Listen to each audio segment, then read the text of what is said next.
নমস্কার কৃষ্ণপ্রেমী গুণী শ্রোতাজনেরা, আপনারা জানবেন যে এই কলিযুগে মানুষ স্বাভাবিকভাবেই ভগবানের প্রতি বিরূপ এবং বিষয়ের প্রতি আকৃষ্ট। আর যতই তারা বিষয়ের প্রতি আসক্ত হচ্ছে, তারা এই জড়া প্রকৃতির কঠিন বন্ধনে ততই আবদ্ধ হয়ে দুঃখ ভোগ করছে। আমরা সকলেই সুখ চাই, আনন্দ চাই, অথচ আমরা সকলেই দুঃখ দুর্দশা ভোগ করছি। আসলে আমরা কেউই স্বতন্ত্র নই, কিন্তু আমরা মনে করছি আমরা স্বতন্ত্র ও স্বাধীন। ফলে ভগবানকে বিস্মৃত হয়ে আমরা আমাদের ইচ্ছা মতো কার্য করার চেষ্টা করছি, কিন্তু সেটা সম্ভব নয়। কেননা আমরা সকলেই পরমেশ্বর ভগবানের জড়া প্রকৃতির আইনের অধীন।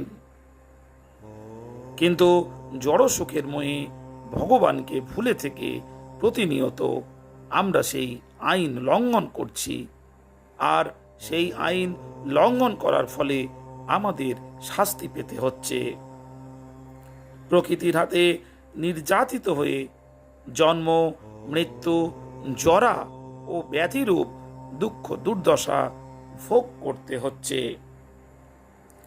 এই দুঃখ দুর্দশার হাত থেকে রেহাই পাওয়ার জন্য আমাদের পরমেশ্বর ভগবান শ্রীকৃষ্ণের শরণাগত হতে হবে।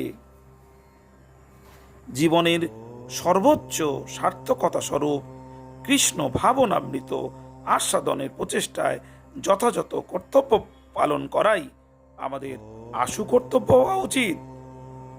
মৃত্যু আসন্ন হওয়ার পূর্বেই আমাদের সেই বিষয় যথার্থ স্বার্থ সংরক্ষণের জন্য গুরুত্ব সহকারে অনুশীলন করা কর্তব্য। অতএব যতদিন এই দেহ না পতিত হয়, ততদিন পর্যন্তই পরম মঙ্গল লাভের জন্য যত্ন করতে হবে। যেহেতু এই দেহ জন্মের পর মৃত্যু, আবার জন্ম, এইভাবে ক্ষণভঙ্গুর বলে বিশ্বাস রাখবে। এই দেহের ভোগ্য বিষয় সমীহ নিম্ন স্তরের জীবনধারাতেও পাওয়া যায়। শ্রোতাজন, কৃষ্ণ ভাবনায় নিজেকে নিয়োজিত করুন, আনন্দ পাবেন। এই কলিযুগ থেকে মুক্তি পাওয়ার এক এবং একমাত্র পথই হল কৃষ্ণ সাধনা। নমস্কার।